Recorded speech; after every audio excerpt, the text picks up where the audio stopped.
Намсран банзрагчийн зохиол сүүлчийн буун дуу.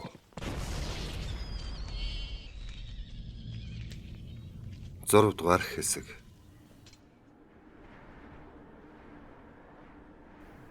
Улаас тахад тэр аяараа бүх нойрон дундаан умбаж гэрэлгээгээ харагдахгүй байв.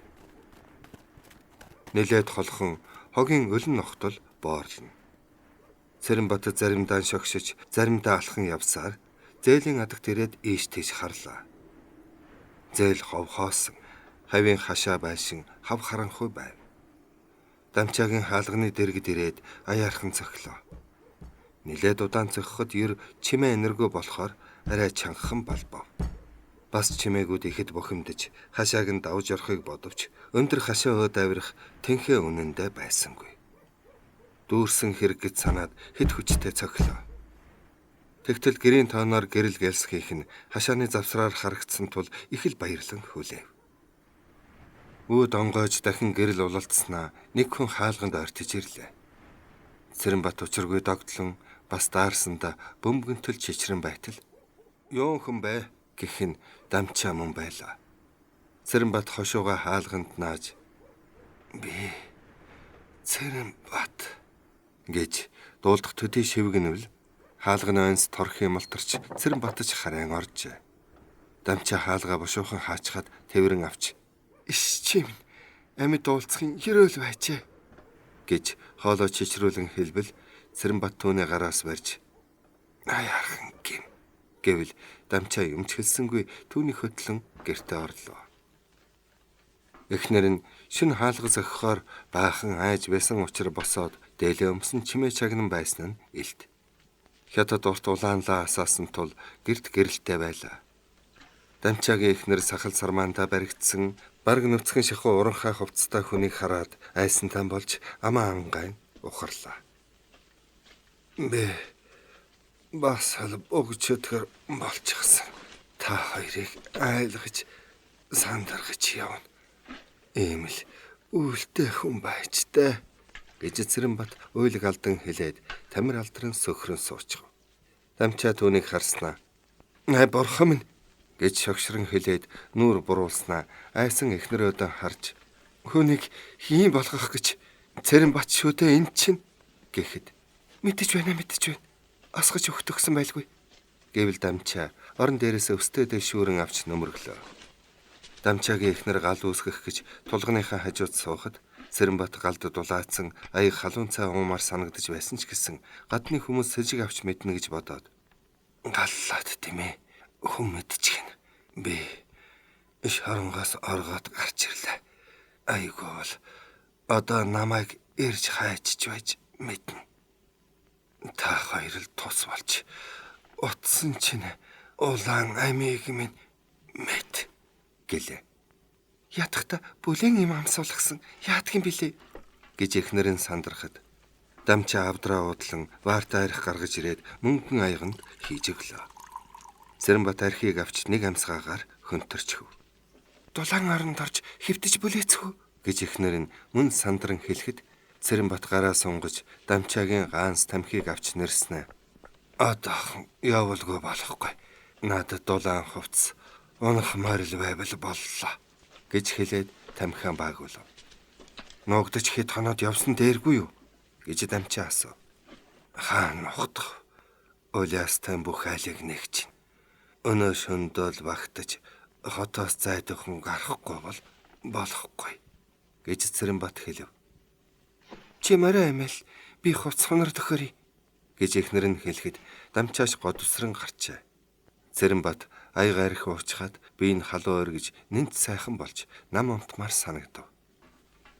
Дамчаагийн эхнэр авдран уудалж цоошин сэгсүргэндээл үнэгэн лоовз зузаан эсгээ ултаа Монгол гутал нэхийн өмд тэргүүтнийг гаргаж ирлээ. 2 жилийн өмнө дамчаа нэг удаа Цэрэнбатыг дагаж анд явахдаа ил хувцас хунарыг өмсөж явсныг Цэрэнбат санав. Тэр шоронд удаан сууж хэр дагтанд баригдсан учраас айлд хувцаан сольж бөөс хуурсаа тараахыг ботсонгүй. Тамхи татан суун. "Хувцас сольж юмс" гэж эзэгтэй хэлбэл "Аваад явъя. Хээр гарч аажуу солино." "Юу гэсэн үг вэ? Хувцас солих юу хэн байх юм?"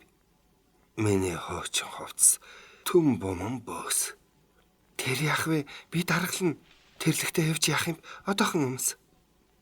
Цэрэнбат нэрлэхэж байсан ч гэсэн эзэгтэн шаардлагаар хувцаан сольж өмсөд уранхаа муудээл ханзархай гутал өмдөц цамц тэргүүтнээ бааданд боож үүд хавцаа тавилаа. Дамчаа гаднаас орж ирээд чи миний саарлаг унаад яваарай. Хаан хүрэх гэсэн газар чинь хүргэнэ гэлээ. Чинээ саарлж алдартай морь шүү дээ. Хот хүрээгээр нэгжид самнаад чамайг саарл морой яасан бэ гэвэл гэж Цэрэнбат хэлж гүйцээгүй байтал дамчаа үгийг нь таслан түүнд санаа зовох явдалгүй. Миний энэ морийг ойрын олон хүн авах гэж шалтгаан юм. Би холын хүнд худалдсан гэж хэлнэ гэв. Эзэгтэй том булгаар дайланд тамхи шүдэн цохотго халбах шанах зэрэг ойр зургийн хэрэглэх юмс хийж нөгөө талд нь баахан цагаан тос чансан мах хийж харагдав. Сайхан сэтгэлд журамт энэ бүсгүй эр нөхрөө холын аянд явуулах гэж байгаа юм шиг л юм бэлдэж байв. Миний буу хаан бив гэж Цэрэнбат асуув. Тэр ангийнхаа мэрэгэн бууг нодин намар анд явж ирээд эднийд хадгалуулсан ажээ. Дамчаа гарч пингээс түүний бууг баахан сумтай авчирлаа. Цэрэнбат буугаан үрч сумаан бүслээд миний тухай бүжин ламд хэл хүргэхийг бодно үз. Би нэг хэсэгтээ хүн амтангүй бүглүү газар хорогдож бай.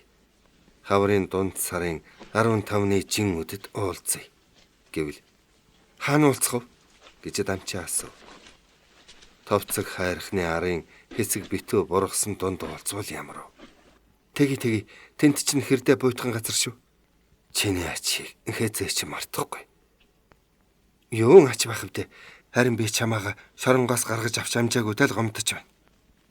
Чи байдгалд шадлаараа оролцсон шүү дээ. Бурхны авралаар л би Батгүнийг цоолж гарсан юм. Чи энэ тухай дараа сонсно вэзээ. Одоо удахгүй үүр цайхан. Цэрэнбат өдрөө алхах гэхэд эзэгтэй цааш эргэж мөнгөн аяганд сүү хийж эзгөхээр яаж ганцаараа амьдранда гэсэн ч эр хүний жаргал эзгөхээр гэдэг юм. Чамайг бурхан харж тэтгэж явах болтугай. Сүү амсаад яв гэлээ. Цэрэнбат аягтай суунаас амсаад боотолтой муу хувцас авлаа. Чи наадхаа яах нь вэ? Энд орхичих. Бид янзлна гэж эзэгтэй хэлбэл Цэрэнбатын нэмсэглэн хээр хайрчихнаа. Энэ муу хувцас та хоёрт гайж ирч магадгүй гэлээ. Цэрэнбат төрүүлэн дамчаа эхнэрийнхээ хамт хойноос нь гарч ирлээ. Тэнгэрийн зүүн хаяас харалтаж одод зүүнтэйгээс шуугдаж байв. Өөрч цайхан гэж Цэрэнбат хэлээд уяатаа мориод алхав. Дамчаа том дайлантай юмыг нь авчран ганцгалж өглөө. Цэрэнбатыг мориндоо мордоод хаалга руу зүглэхэд дамчаагийн эхнэр амандаа майн уншиж аян замыг нь милан сүөргөв. Цэрэнбатыг шоронгоос орхисон шин яагаад ч юм бүжин лам олигтой унтаж чадсангүй нааш цааш хөлбөрийн тийчилсээр өөр цайлгажээ.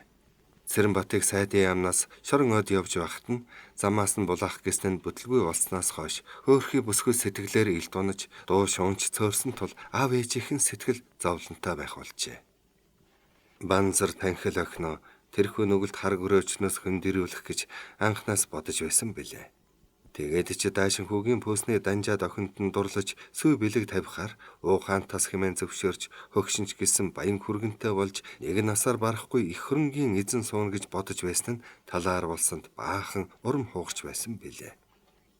Охиныхон сэтгэлийг хайхралгүй хөгшин хүнтэй хүчээр суулгаж нус нулимсыг нь далай мэдэд цалгуулж байсныг санах бүр хэрэггүй л ийм замд орууллаа гэж гэмшиж байтал Цэрэнбат данжаадын бодийг хөтөлж танхил охиныг нь тэрхүү зовлонгоос салгасанд хэдийгээр нүгэлт хар гөрөөчин гэж үл тоомсрлах авч Цэрэнбатад битүүхэндээ баярлаж байсан удаатай. Гэвч түүний энэ бодлыг хинчүүл мэднэ. Эхнэртэй ч энэ тухай цохуулгаагүй юм. Сарын өмнө Яравгийн хүрээ орж өөрөнөхэд буцаж ирсний дараахан нэг удаа шоронгийн даамал уулзаж охин нь Цэрэнбатын амийг гуйж алтан бөгж аймгээрээ хээл цутгах гэж оролдсныг сонсоод эхэндээ учиргүй уурлаж бухимдсан боловч тэр уураа охиндоо гаргалгүй таг дарж байдлыг ажаад байвал охин нь шорон цуугаа хархууд үнэн хайртай сайн байна гэдгийг мэдээд бас хатуу сэтгэл нь уйран хаяа өрөвдөх болжээ. Сүүлийн хэд хоногт охин нь илтэс сэтгэл санаагаар унаж, хоол ундандаж дургүй, үе санаа алдах болсонд Базар баян сэтгэл зовнингүй хөмсөг зангидан бодол болохоос хэтрэхгүй болов. Тэгээд аргаа барахдаа шоронгийн даамалтай уулзаж ярилцвал богдын хүрээнээс Цэрэнбатыг цаазаар авах тухай шийдэрсэн гэж сонсоод бүрч бантаж энэ тухай охиндооч хэлсэнгүй. Цэрэнбатыг цаазаар авсны дараа энэ охин нэг бол солиорно. Үгүй бол түүнийг мартаж зүв зүгээр болох байх гэж бодож байлаа. Өглөө нар тусгаас өмнөхөн хаалгыг нь хүн хүчтэй балбаж Банзрынхыг нойрноос сэрээжээ. Банзар өнгөрсөн шөнө охиныхон сэтгэлийг засах санаатай сайхан хоол хийлгэж, улаастай зээлэр тэнэж явдаг үлгэрч өвгнийг залж авчран сонин үлгэр яриулж, шөнө өрөө унтцгаасан тул өглөө айжуухан боссон юм. Банзар дээлээ нөмрөн гэрээс гарч хашааныхаа хаалгыг нээвэл буу зэвсэг агссан хэдэн хуйг шоронгийн даамал зогсож байсанд хэрдэхийн зочиж хэлэх үгээч олсонгүй ухрав. Цагдаа нар хашаанд орж ирээд тэднийг тэргүүлсэн шоронгийн даамал муухай харснаа. За түнш минь бэтгэ балмагдан сандар. Хөргөн чинь хаана байна гэлээ. Банзар иймэг сонсоод бүрч бантаж нүдэ бүлтэл зүүлэн та юу айлтна вэ? Манай хөргөн талихч данжаад гэдээрэв. Даамал хойно зогсож байгаа буутай хойгуудод эргэн харснаа. Гэрийн арын байш морины сарвч зэргийг сайн самнаж нэгжээрэ гэснэ гэрөөд харж. Хөргнээ мартаж орхиоё. Цэрэнбат хаана байна гэж тулгав. Боорхам минь танай тэнд Батгүндэн заларч байгаа биз гэж Банзар дуалдав. Энэ чимээнэр гэрээс бүжин лам эхнэр хоёр нь гарч ирэхээр Банзар тэднийг хялалцан харж эхнэр хүүхдийг минь битгий айлгаж сандаргаарай гэж шивнэв. Морины сарвч байшин савыг нь онгочин үдсэн хүмүүс уруу царайлан хурч ирцгээв. Даамал Банзарыг дагуулan хашааны гадаа гараад таны охины сэтгэлтэй харахгүй өнгөрсөн шөнө шоронг цоолоод орхсон бай. Тэгээд бид түүнийг хайж яв. Бүжин ламтай уулзах гээд ирсэн байж магадгүй гэж саналаа хэмээн өгүүлв. Банзрын нүд том болж Батгүнээс хүн оргож байсан гэж дуулаагүй юмсан. Үүнхээр сайн ир байжээ гэж магтсан янзтай хэлснэ.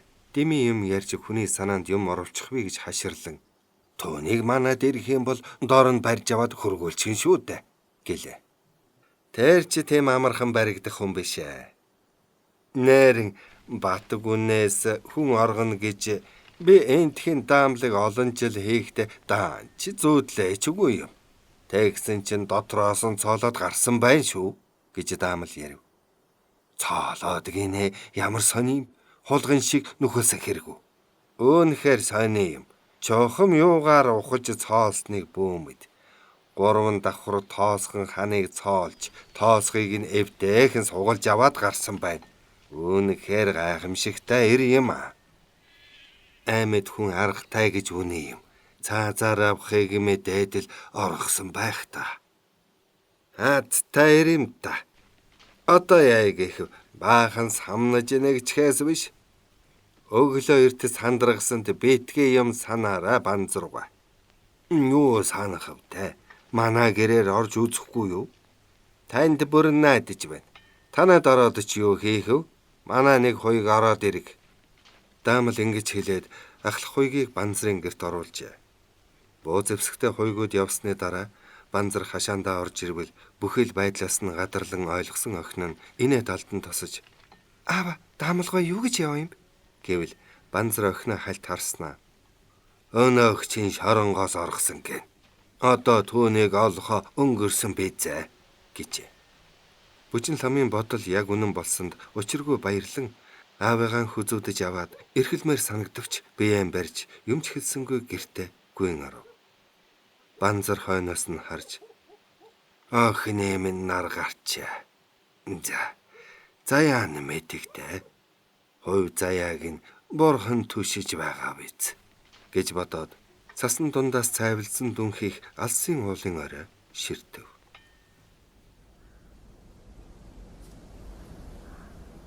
Цагаагчин бичин жилийн хавар эрт болж цас мөс ягаачгүй хайлж урсав. Хаврын бүлээн салхи сэвсэвүлээхэд уулын мод ганхаж найган шууган. Цэрэнбат Ижил тасал болсон ойн энэ шуугааныг удтал шагнан хэвтэж байснаа айчмхан өндийлөө. Хэдэн сарын турш амьд золбон оргонсон бим битүү их хөвчийн модод өнөөдөр нэг л хачин сүртэй шууган ганхаад байх шиг санагдана. Энэ нутагт хаврын сард эхэлдэг алтаан салхи гэж эхэлж байгаа бололтой. Алтаан салхи эхлэхдээ зэрэгэл цас борлон ханзарч хавар болдгийг Цэрэнбат сайн мэднэ. Тэрхүү салхи нэг л өдөр гинэтхэн эхэлж өвлийн турш хангай дэлхий хучиж байсан зузаан цас дорхноол хайлан урсаж үгүй болдог ажээ. Цэрэнбат Улиастай хотоос баруун тийш 5-6 өртөө хол говьд төрж баг насаа тэнд өнгөрөөсөн бөгөөд говьд баг цас орж алтаан салхи эхлэхээс өмнө цасгүй болж хэдэн өдрийн туршил шороон шуурга тавьдгийг андахгүй. Харин хангайд бол алтаан салхи эхэлтэл цас нүд гаралгүй өвлөөрөн байдгийг Даашин хүүгийн пөөсний данжаатын дүү болсон хавраал мэдсэн юм. Тэр хавар данжаатын авралаар жалханц гэгэний хийд орохоор явж байх замда алтаан салхи гарч цас ханзран хайлахыг үдсэн билээ. Цэрэнбат өвлийн дунд сарын шиндийн нэгэн шөнө Батгүнээс оргон гарч энэ аглаг ойд орж бүгсэн юм. Урд үүгээр хэдэн намар ирж гөрөөлж байсан болохоор нуугдж бөгж болох бартаатай газар игч андахгүй.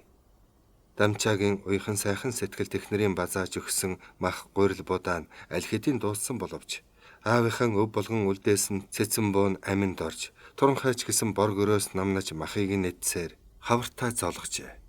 Гэсэн ч гурил будаа цай тамхигүй болж заримдаа байц суухын аргагүй санагдан хүн амтны бараа хармаар санагдавч хормоо санаатанд дахин баригдвал молторч гарах аргагүй тул ихэд төвчиж дамчаатай уулзах болцоотой өдрөө тоолон хүлээ. Тэр болцоот өдөр нь тулаад ирсэн тул өнөөдөр хөвчөөс гарч Улиастай зүг явъя гэж санавч өвлийн турш хангайн борг өвсөдөж арьс нь язрах дөхөн таргалсан саарл морин хөлхөнгөн олон өртөө хол газрыг дорхноо туулах хор хүчтэй байсан тул нууц газраасаа яаран явахыг хөссөнгүй. Түүний оргнож байгаа газар нь эргэн тойрон модоор хүрээлэгдсэн хэсэг өхөр чулуун дунд байжээ. Тэнд эренгүүтээ модоор урц барьж гадна талаас нь цас овоолж шавсан бөгөөд холоос харахад цасанд дарагдсан том өхөр чулуу юм уу овгор газар шиг харагдана. Урцсныхаа дотор талыг агнсан бор гөрөөснийхээ арьсаар бүрж дулаалсан учраас өвлийн хүйтнийг ер ажирахгүй өнгөрөөсөн юм. Урцсныхаа хажууд бас мориндоо дулаахан сарвч барьжээ. Энэ дэрээд хийдэг ажил нь гэвэл зузаан цас ярж сахлаг өвс гарган морио өвслөн. Үгүй бол бууга үрж өдөрчөн ойгоор тэнэ. Хөвчд бор гөрөөс гахаа баавга зөндөө дайралдах боловч тэр бүхнийг хамаагүй хятсангүй. Хаяа нэг бор гөрөөс гахаа буудаж хоолндоо хэрэглэнэ. Хоол хийх тогоогүй учраас голдуу мах шарж идэнэ. Харин дамчаагийн эхнэр юмн дотор нь нэг шанах хийсэн тул түүнд цай чанаж хаяа шүл хийж өгнө. Цаанч төдхөн дууссан учраас хатаж хорчилсан элдв цэцэг навч буцалгаж өгнө. Хамгийн их гачигдж байсан юм нь тамхи байлаа. Цэрэнбат баг байхдаа саваа гүйтэж туулаан баас хомоол татаж сурсан тул тунчиг шунаг тамхичин болжээ. Юм дотор нь хагас буудал дүнс байсан бөгөөд түүнийгээ аимшигэ хайрлаж байсан боловч сар гаравхан татаад дуусгажээ. Тэгээд аргаа барахдаа мориныхоо нойтон хомоолыг галын дэргэд тавьж өөрүүлэн хатаагаад амаа гашуу орхитол баагулдаг байв. Халуун намраас хойш сахал самбаага хусаагүй тул хүн аймаар их ургажээ. Хөвчөөс гарч хүн амтантай уулзаж энд бүгэн суухад хэрэг болох юм олж ирэх юмсан. Татах тамхи чанах цайтай болж энэ баян хангайд бүтэн жил суусан ч хоолоор тасрахгүй. Одоо намайг ирж хайхаа болсон ч байж мэднэ. Тэгвэл бүжингэн аваад богдын хүрээ орон байгаа ч гэж бодох болжээ. Цэрэнбат ойн дүнгийн шуугихыг чагнан удтал хэвтэж байснаа урцнаасаа гарлаа. Тэнгэрт бөөнбөөн саарл үлс хуурган салхи хүчтэй хөдлөн модны орой савлан найгаж байв. Наран баруунаа тонгоожээ. Гадаа баахан зогсоход эл хөл оргиод нэг л уйдахт ачим шиг хачин санагдаад болсонгүй. Ерөн явъя байц гэж гинэт бодоод морио эмээл. Урцсныхаа үдийг сайн хаачгаад мориндоо мордон битүү модон дундуур гайлгуулв. Ийхүү явсаар өндөр уулын бэлд буухад үдэж болсонд санаа амарлаа. Харанхуй дундуур яаран явсан ч үгүй, энд тэндээс хар буруу санаатан гараад ирэхвэ гэж сэрэмжилсэн ч үгүй, шүнжин гальгүйлв. Шүн тийшээ салхины ирч замхрав. Даваагүй давж өгсөж уруудаж явсаар үүр цайхад нэг гол руу орж ирлээ. Голын мөс үүрийн цагаан гэгэнд цайвартан цайлалцсан. Голын хоёр талаар сэрэг ургасан улаас сэрэлцэн. Энэ хавьд айл амтан өвлждгөө бөгөөд харин зун намартаа бол адуу мал багшран байдаг билээ. Цэрэнбат гол урууд нь шогшуулж явтал нарч туслаа. Голын хөвөөгөр цас цоохортож зарим газраар бүр бараан болжээ. Нэгэнт өдөр болж бартаа багтаа газраар яваа болохоор юмыг яаж мэдхэв гэж болгоомжлон ийш тийшээ харж шогшсоор баг үдийн алдад голоос хөндөрч арын уулын шивүү мод руу орлоо. Хой дунд салхихгүй дулаахан ажээ. Мориноос бууж нунтаг хомоол татав. Тэр хомоол татсаар түүнийгээ тамхи шиг санах болжээ. Энэ уулыг давбал ил цагаан газар болно.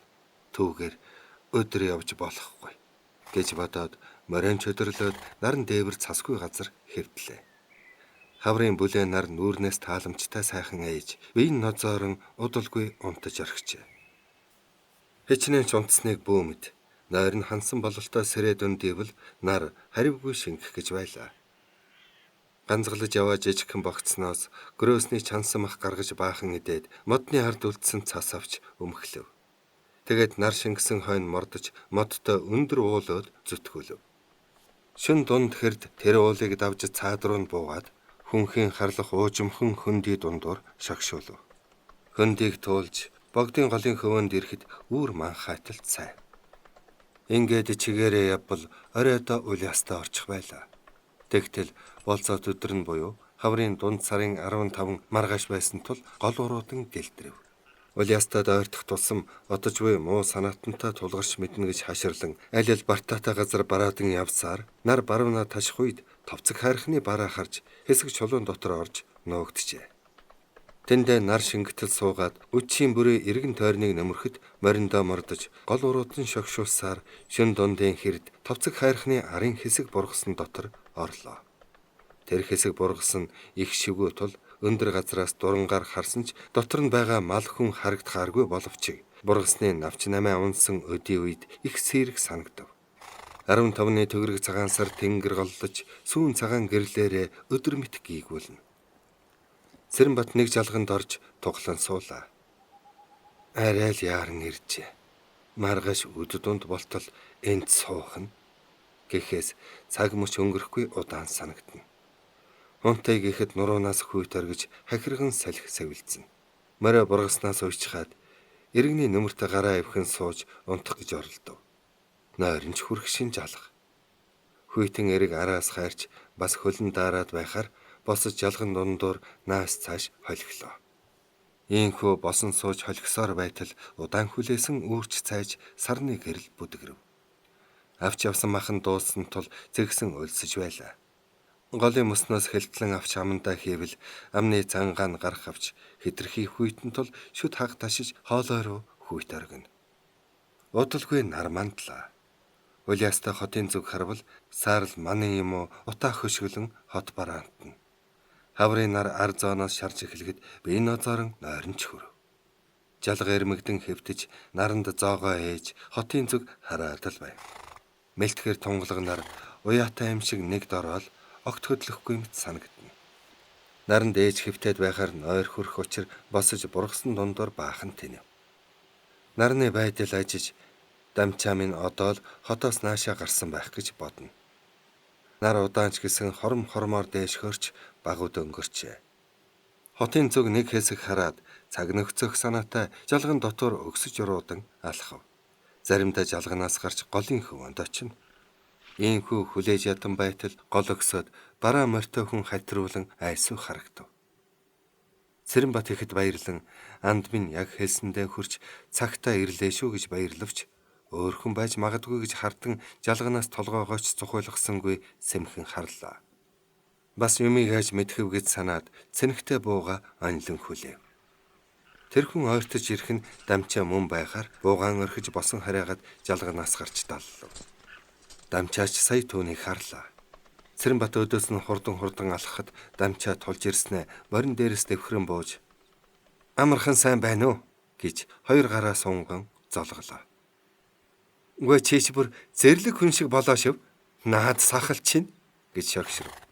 Цэрэнбат хэдэн сарын турш мориноос өөр амьд амтантай ойр дотнд байгаагүй болохоор сайн нөхөртөөгөө ийн уулзсандаа өөрийн ирэхгүй уярч "Мөө нөхөр чинь ястал зэрлэг амтын шиг боллоо доо. За сонь сайхан юутай бдэ. Танайхан сайн бицтэй" гэд газар завлан суулаа. Дамчаа морион тушиж богцтой юм авчид иргэдээ тавиад зэрэгцэн суу. Дамчаа түүний нүүрөөд байн ширтэн түрэнээсээ цагаан саруултай ганц гарган тамхи нэрж асааснаа халиун нударгаараа саруулыг нь хэдзүүлгээд тамхилав. Цэрэнбат тамхиг нь авч хэд ховдглон сорж утааг нь ам хамраараа багтаж ятлан саагуулахад толгой нэргэж хачин боллоо. Мориныхоо моолыг ингэж ховдглон татаж байгаагүй бөгөөд хаяа тамхи татмаар санагдаад байхаар сэтгэлээ хуурч татахад ёр тамхи татсан болдгоо байжээ. "Тамхи татах чинь яасан сайх юм бэ? Бэ аргаа бараад хомоол татаж байлаа" гэвэл Дамчаа сэтгэл зовсон янзтай харснаа. "Өвөл айж сандраад чамаагаа юу ч үгүй явуулсанд сэтгэл зовжил байлаа" гэснэ. Богцон уудалж хоёр боодол ногоон дүнс, ногоон писүү соролтой ганц гаргаж "Эхнэр маань чамд өгүүлсэн" гэд хамбат торгоор хийсэн тамхины ууттай өглөө. Цэрэнбат их л баярлаж тэр уутанд тамхи хийгээд бас баагуулв. Дамчаа богцноос хүрэн торгон дээл нэмгэн цагаан эсгий тоорцог ширмэл болтой шинэ гутал гаргаад "Ойрон дулаан болчихлоохо. Чамайг халууцах байх гэж санаад нэмгэн хувцас авчирлаа. Өөр юу хэрэгтэйгээ хэлээрэ. Би дөхөлж өгнө" гэлээ. "Сайн хүн санаагаар гэж эн чинь хамгийн хэрэгтэй зүйл дээ. За тэгээд улиастайгаар сони юу вэ? Намайгч одоо бараг мартаа бицтэй" гэж Цэрэнбат хэлбэл Дамчаа улиастаа өдөргөн харснаа. "Одоо болтол эрд сураадал байдаг шиг байна. Чамайг орхсны маргааш бөө юм болсон. Хотын гудамж зээлээр буу зэвсэг агсан морьтой явган цагдаа зэргүүд ахилдаж ойр хавийн уулхадаар хайж ирсэн. Хэдэн өдөр дараалан хотын бүх айлын хашаа байшин самнаж сүйдтэй юм болсон доо. Чамайг таньж мэд хүн бүрийг сайдын яманд дуудаж байцаасан юм байх. 3-4 буутай хүн өдөр бүрэл зээлээр эргэлдэж сэжигтэй гисэн айлаараа дахин орж сандраадаг гин. Банзаргойд хамгийн түрүүнд шоронгийн даамал хэдэн хуйгаан дагуулж өглөө эрт очсон гэж бүжин лам ярьж байсан. Хэзээ нэгэн цагт чамайг тэднийхээр ирнэ гэж хардаад хашаа байшинд нь үргэлж буутаа цагдаа суулгасан гин. Харин сарын дараа айл амтэн сандрах нь багтлаа. Гэсэн ч өртөө нэмэр хэрэглээд байсгийг айдал ойр хавийн уул хадаар хэд 3 цагдаа явдаг гин. Даашин хүүгийн пөөсний данжаадын дүү байн сайдын яманд очиж ахыхаа амийг нэхэж чамайг олж өг гэдгийм байх. Тэгэхэр нь л ийш тийшээ цагдаа явуулдаг гин. Хотын хавийн товцох хайрхан, жинс, баян улаан, ганцын даваа хаваар бараг өдөр бүр шахан морьтой хүн явуулж хот руу орох зам сүвийг тандаж байгаа дуулдах юм. Саяхан цас ханзрахтай зэрэг арваад буутай хүн богдын гол өксөж явсан гэж дуулдлаа.